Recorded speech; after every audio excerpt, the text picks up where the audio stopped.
I have been able to bring PBS learning media into my classroom. It's rewarding knowing that I've touched a family, touched a child, and made a difference in their life. And PBS is part of that. You're watching New England Public Media on WGBY Springfield.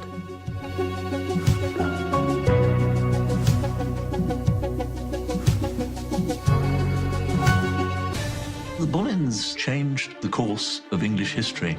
Anne Boleyn's positioning herself as a woman of power on the political chessboard. If you want to climb to the king, you have to climb over other bodies. Whatever becomes of me, I'm resolved to have him. Anne and her family are a force to be reckoned with. I will strengthen my resolve. No one could have imagined a fall as graphic as the fall of the Boleyn family. The Story of the Boleyns, August 28th on NEPM. Coming up, we're exploring all that Western New England has to offer, including a Connecticut museum that you have to hike to get to. But the view is worth the trip. One of the most common questions is how many steps, how much farther is it? Because once you've reached the tower, you've still got 165 feet to go. We head to Vermont to uncover the story behind covered bridges. You can now drive through them, you can walk through them. A lot of people will petition their town to shut down the covered bridge for an afternoon so they can have a wedding in the covered bridge. And we'll visit a sanctuary of art and nature nestled in the hills of western Massachusetts. It's a magical space. No matter which corner you turn around, there's something to see that'll take your breath away. Join us for those stories and more as we explore the creativity, culture, and community that makes us Western New England. Up next on Connecting Point. Support for Connecting Point is provided by our contributing viewers.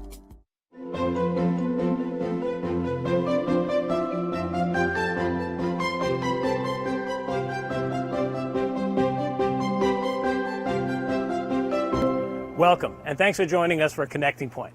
I'm Brian Sullivan, in for Zyda Lease Bauer. Each week this summer, we're exploring all that Western New England has to offer. And today, we're coming to you from Shelburne Falls, Massachusetts. This picturesque New England village, which lies just off of Route 2 in the northern corner of the state, looks like something out of a movie, which is no coincidence, as it served as the setting for more than one Hollywood production. In addition to its charming Main Street, the village is notable for its glacial potholes, as the home of one of the oldest bowling alleys in the country, and for its famous Bridge of Flowers.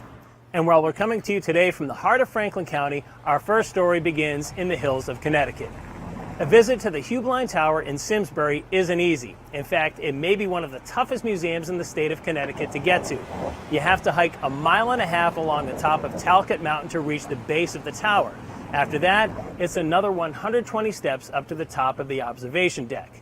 But the reward is breathtaking, a 360-degree view of the Farmington River Valley below. Connecting Point producer Dave Fraser will tell you that the view is most definitely worth the trip, and he brings us this story. As you travel along Route 202 through the Farmington Valley in the towns of Avon and Simsbury, there is a tall stone structure visible on the top of Talcott Mountain. This structure is the Heublein Tower, and it is currently owned and maintained through a cooperative effort between the state of Connecticut and the Friends of Heublein Tower. Jay Willerup is president of the Friends of Heublein Tower. Or is it Heublein Tower?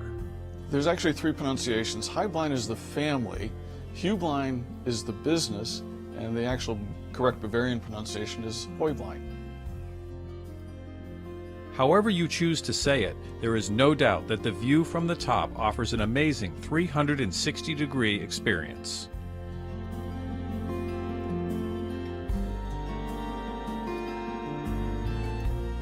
Once you get to the top, again, you look all the way out towards New York, at Mohawk Mountain, up into Massachusetts, Mount Tom, down to the south towards Sleeping Giant in Hamden. And you see Hartford and Springfield.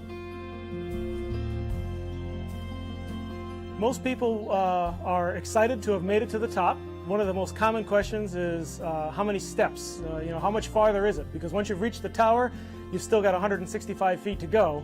And you can do that in 120 steps up and then another 120 steps to get back down. Gilbert Heublein moved to Hartford with his family in the mid-1800s. He promised his fiancée that he would build her a castle on a mountain.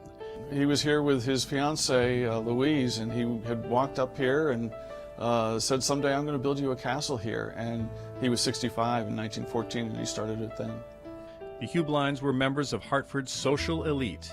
Gilbert's father began a restaurant and hotel business in 1862, and the company began manufacturing A1 steak sauce and later Smirnoff vodka. The tower was used mainly as a summer retreat from the city. It is complete with luxurious bedrooms, a kitchen, and living areas on each floor, as well as the first residential elevator in Connecticut. On the top floor was a ballroom, now known as the observation deck, where the Heubleins hosted parties and entertained their many house guests. They would arrive in the spring and bring anywhere from 3 maids, a chauffeur, and a cook, as well as themselves. And this would just be an entertainment venue, and they would come up here for the weekends or a week here at a time. It represents Gilbert's German heritage from Bavaria. If you look at a lot of the Bavarian pictures of back where he was from, there's actually a tower that's very similar to this. Gilbert died in 1937, and for 6 years the tower stood empty. It was later purchased by the Hartford Times newspaper and once again became a place for parties and social gatherings for nearly 20 years. The state of Connecticut's Department of Energy and Environmental Protection was able to purchase the tower in 1966, and along with the Friends of Heublein Tower, they are doing restoration work and continuing to educate the public on the past, present, and future of this unique structure. The Friends of Heublein Tower were formed in 1985 by Pat Heublein, one of the family members. And it's really to kind of help augment the state and start to do some of the restoration work. And we also like to educate people on the lifestyle that the Heubleins had here and what it represents to that era. And we like to have people hike up here and enjoy the views and foliage and all the other things that have going on here. We encourage people to make the hike. It's very doable. I usually try and make an effort to not miss it. If I'm here visiting with the public, visiting with my staff, I make a point to go up to the observation deck myself and take in the view and appreciate it just as the public does, so that I can, better understand what the public is, what the reward that they're seeing at the end of that hike.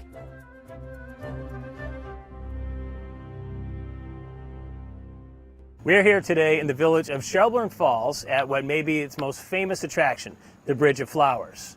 This former trolley bridge boasts a vast array of beautiful flowers to delight the senses, and it's open to the public from April to October. But our next story is about a bridge of a different kind. The western branch of the Westfield River is home to the first Keystone Arch bridges built in America. These magnificent granite structures made it possible for the railroad to cross the Berkshires and open a line from Boston to Albany, New York. Today, a hiking trail makes some of these bridges accessible to the public, and producer Dave Fraser takes us there to uncover the history behind the majesty of the Keystone Arches.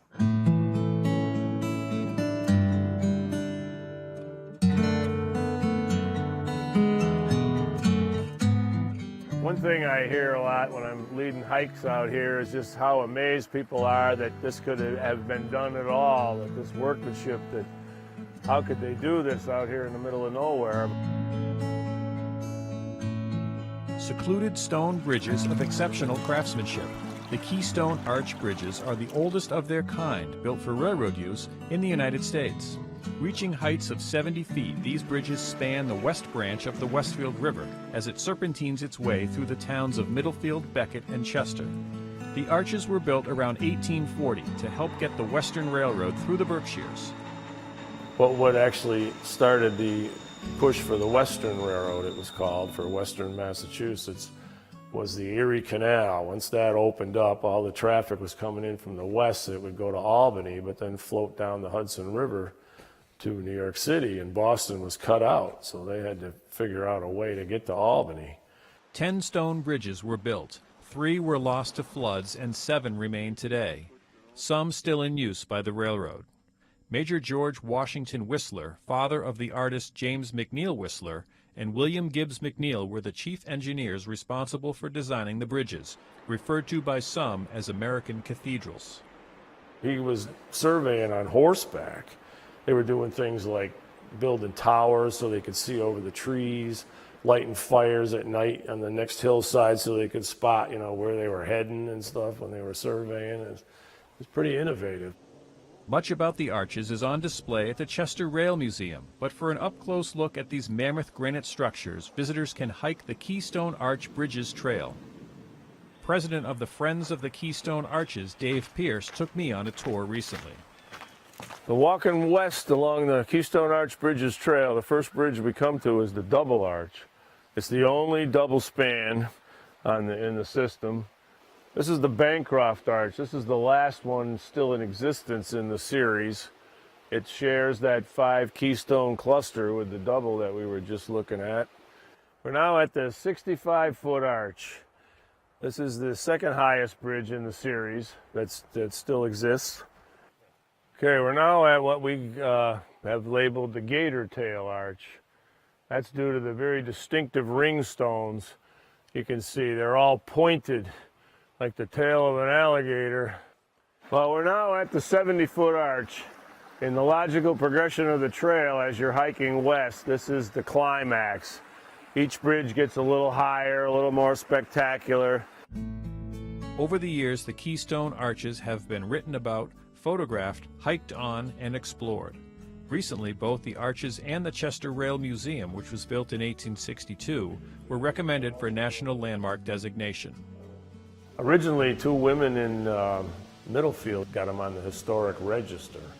And since then, they've been listed in the Historic American Engineering Record at the Library of Congress.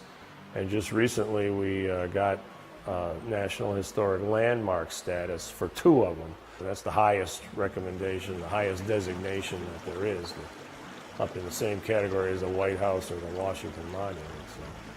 The trail not only takes visitors to the first series of stone arch railroad bridges built in America, but tracks the first wild and scenic river in Massachusetts, all within the Commonwealth's largest roadless wilderness. In the era of COVID, the trail has seen an increase in visitors, something Dave Pierce welcomes. They never fail to blow me away, and they're different in every season, every lighting. And it's also wonderful to see the reaction of other people when you're bringing them down here for the first time, and they go, wow.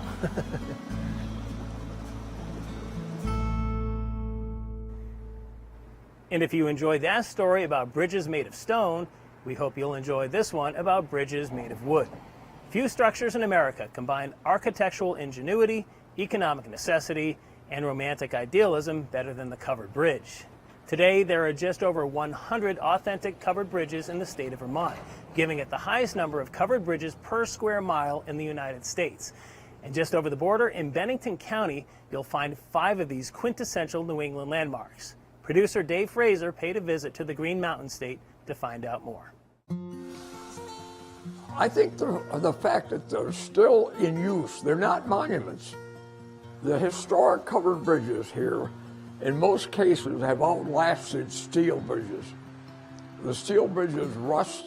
You look at the bridges in the interstates that have fallen down, concrete.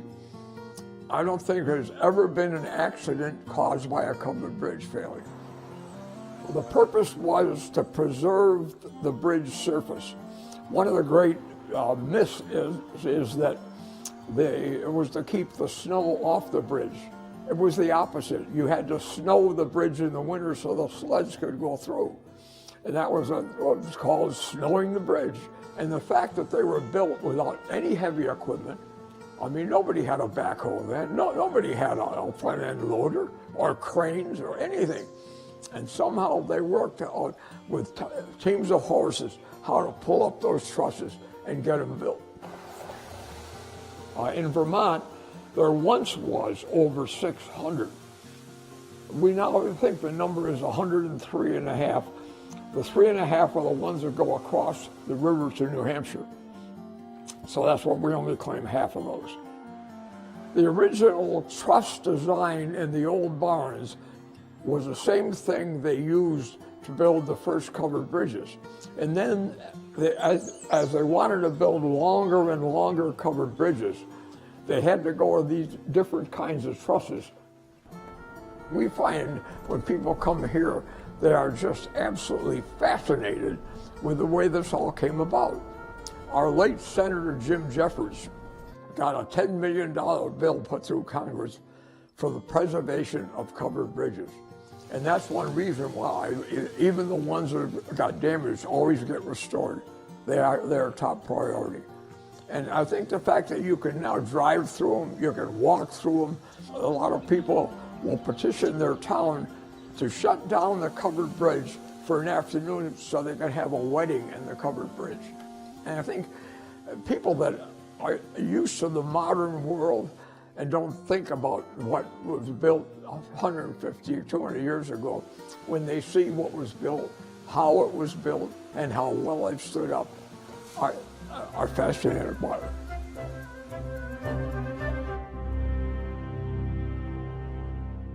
Every week, Connecting Point explores the creativity, culture, and community that make us Western New England. But it doesn't stop there. You can find us online anytime for exclusive features and content. The historical structures in Bennington, Vermont go far beyond just covered bridges and lead back to the very foundation of our nation.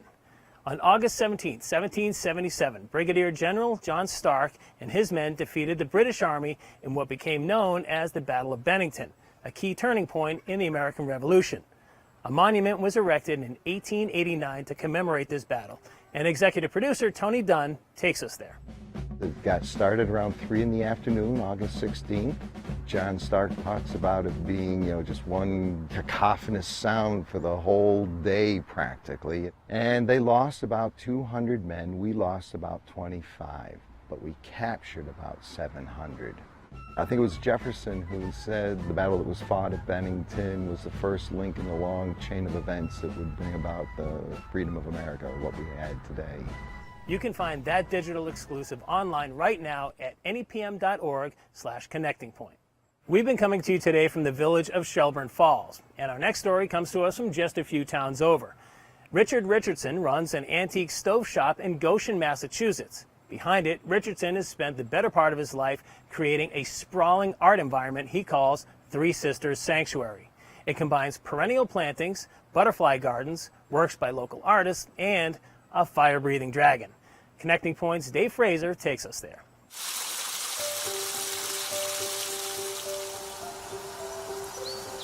Sometimes in life, it's clear what your purpose is. In my particular case, destiny drove me to the land of Goshen, and my purpose in life has been to build these gardens as healing gardens for the public.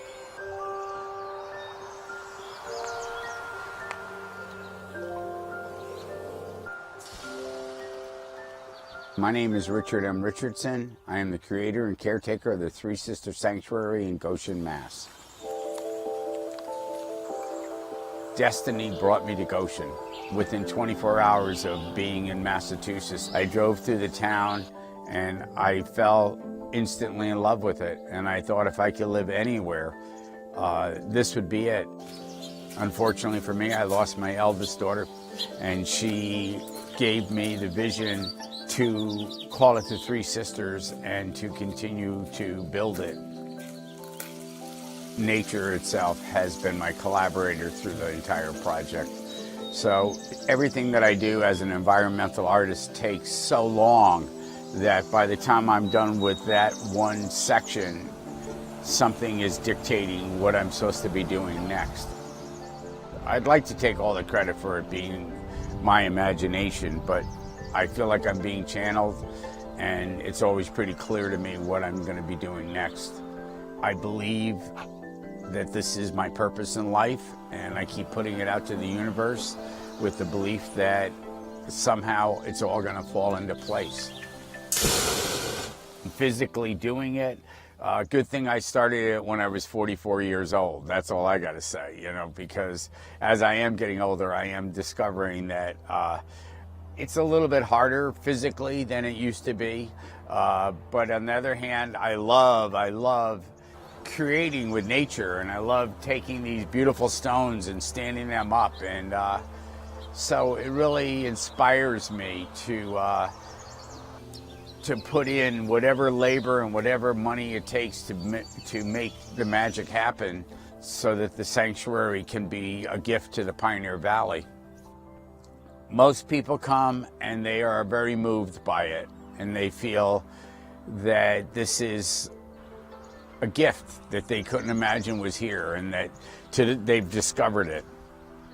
And then some people come and they just think I'm a very eccentric man, and they don't quite get what it's about, and they shake their head, and usually they don't spend much time here. It's kind of like going to a museum, you know, go to Mass MoCA. You know, either you get it or you don't get it, but the more you go, the more you get it. And that's how art is, you know. You can't, the first time you see it, it doesn't necessarily talk to you. But the more you get exposure to it, the more it does speak to you. In this particular case, I don't know how nature can't speak to you. It's a beautiful, beautiful collaboration that is happening here. I'm not done.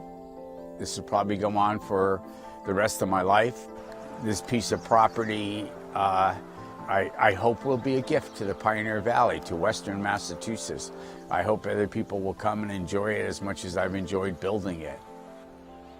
It's a magical space. No matter which corner you turn around, there's something to see that'll take your breath away.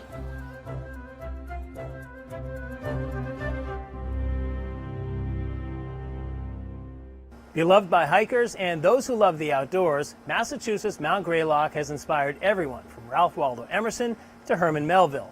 A magical spot for many, for others, it was just another mountaintop along the Talcott Mountain range, until a handful of folks were motivated to create the state park that we can all enjoy today. Executive producer Tony Dunn climbed the state's highest peak to uncover its history. Here at Mount Greylock, the history really runs so deep. Jeremiah Wilbur arrived in 1767 from a farm in Rhode Island, and settling in what we call the Bellows Pipe, or the Notch, at the north end of what is now Mount Greylock State Reservation. And in that time it would have been more or less very wild and still somewhat primeval. And Jeremiah cobbled together a 1,600-acre farm comprising most of the northern end of the mountain range, including the summit. In fact, to this day, we call one area along Notch Road Wilbur's Clearing.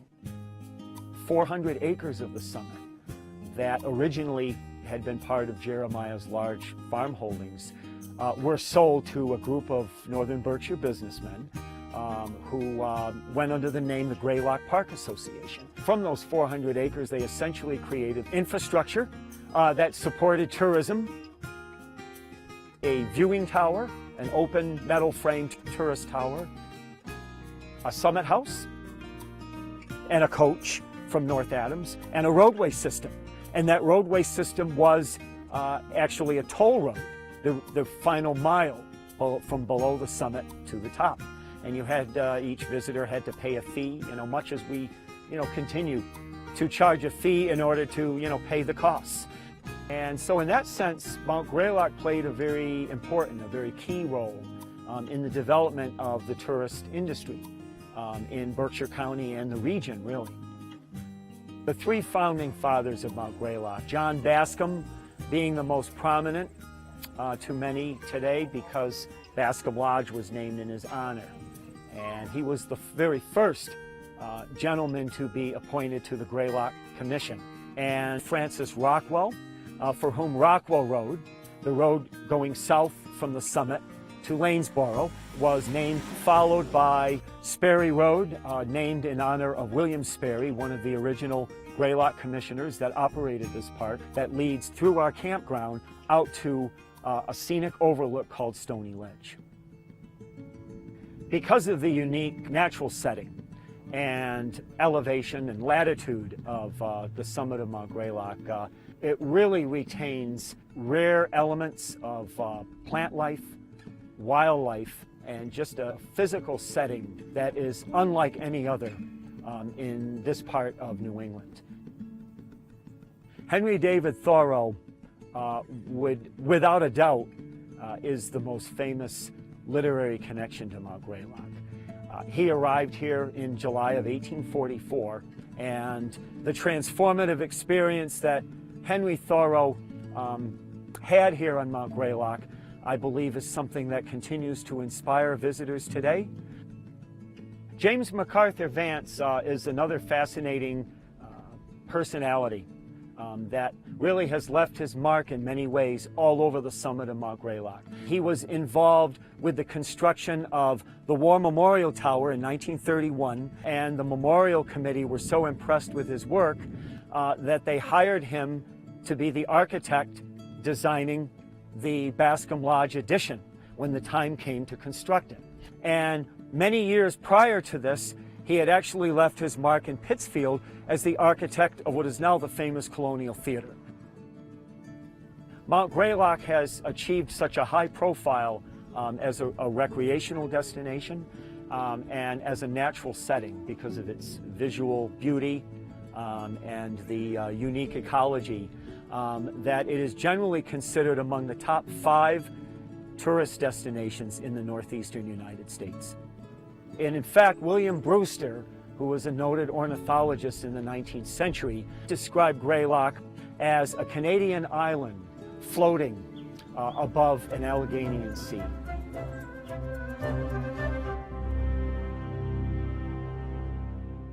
And that does it for this edition of Connecting Point. Remember, you can always find all of the stories that you saw in this episode, as well as exclusive features, digital-only content, and so much more online anytime at nepm.org/connectingpoint. Our thanks to the village of Shelburne Falls for hosting us today. And please be sure to join us again every week right here for more stories of the creativity, culture, and community that make us Western New England. I'm Brian Sullivan, in for Zyda Lease Bauer. Thanks for watching, and be well. Support for Connecting Point is provided by our contributing viewers.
Two of us.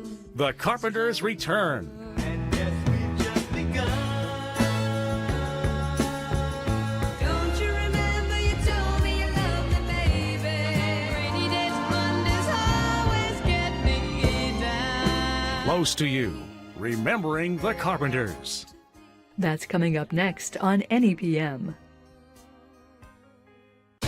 The Bollins changed the course of English history. Anne and her family are a force to be reckoned with. Whatever becomes of me, I'm resolved to have him. No one could have imagined a fall as graphic as the fall of the Boleyn family. The Story of the Boleyns, August 28th on NEPM.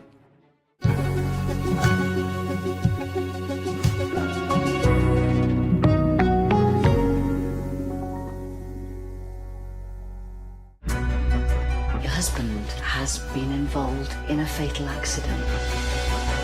There was a woman in the car. Was your wife having an affair with my husband? Do you think I have something to do with their deaths? What people are saying about my husband's death is wrong.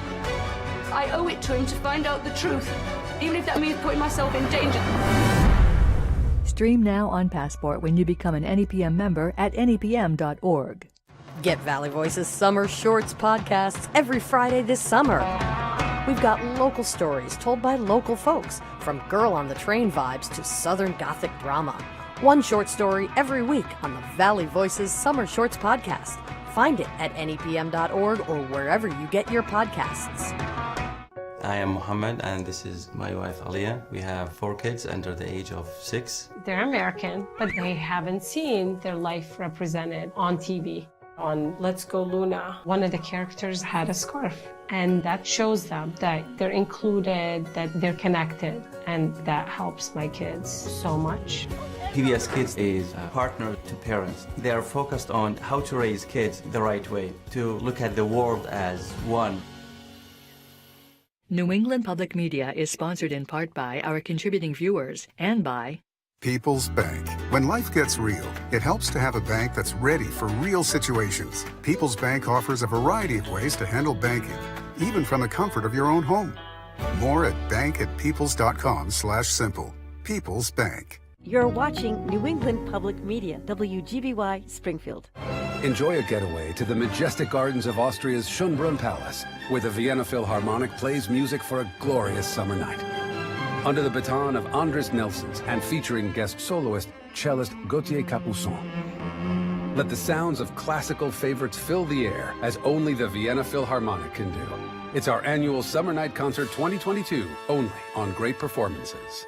Enjoy the Summer Night Concert August 26th at 9 on NEPM.